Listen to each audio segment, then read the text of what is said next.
بسم الله الرحمن الرحيم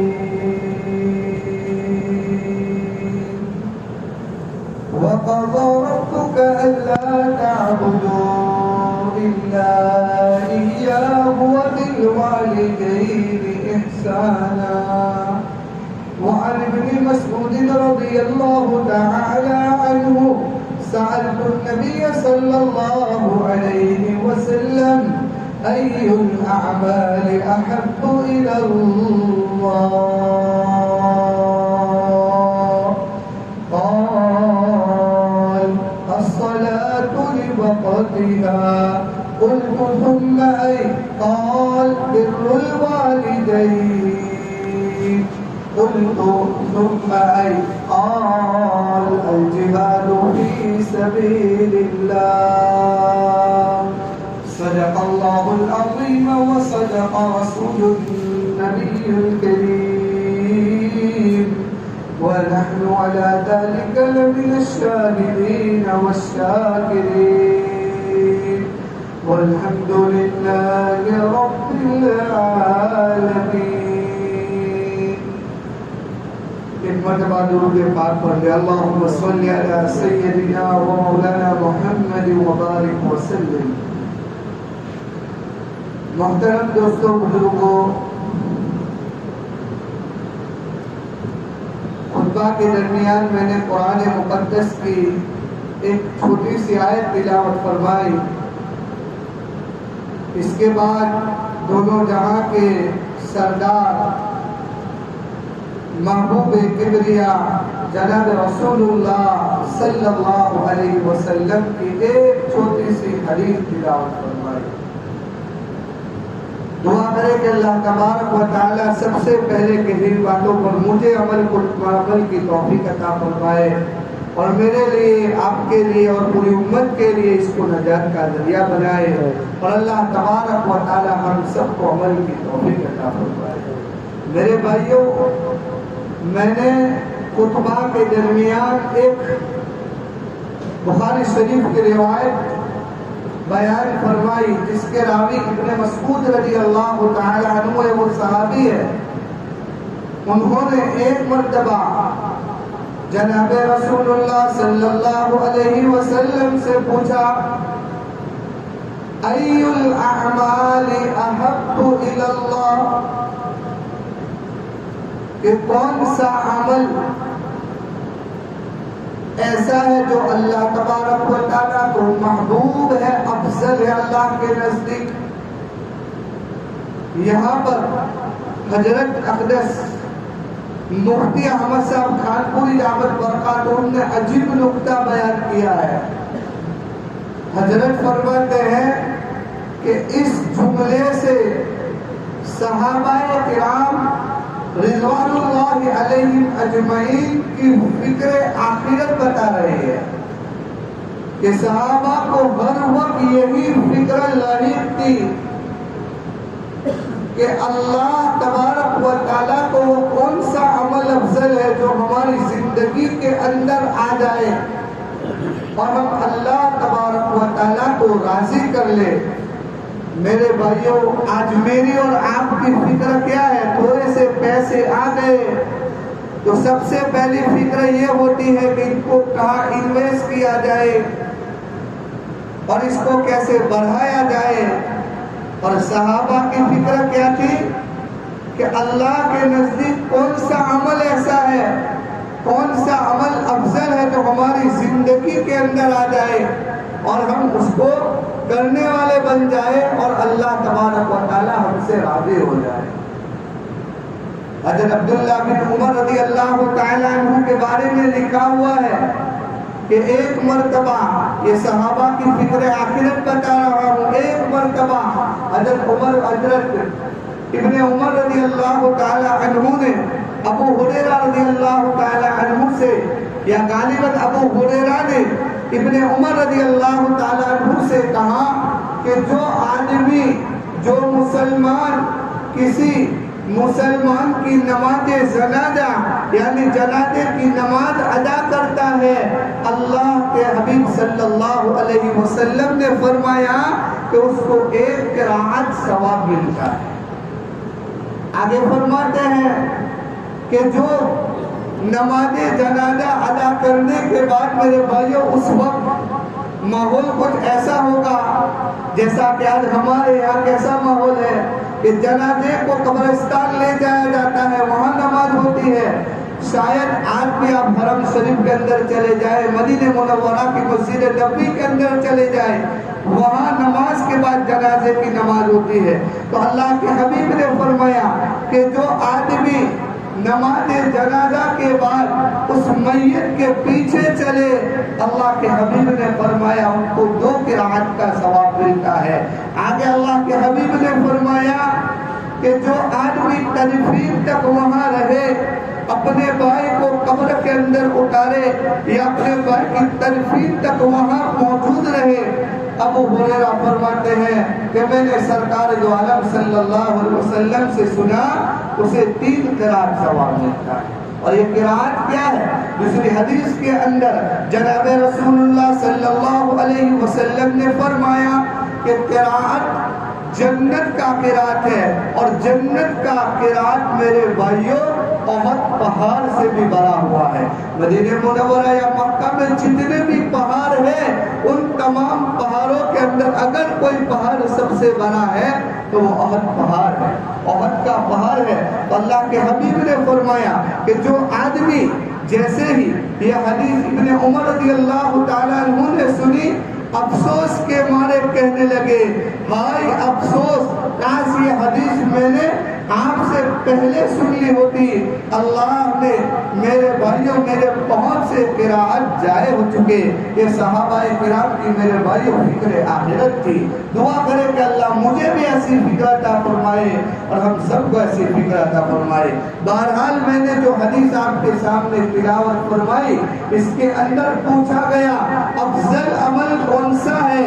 اللہ کے حبیب نے سب سے پہلے جو کہا الصلاۃ، نماز۔ کیا کہا؟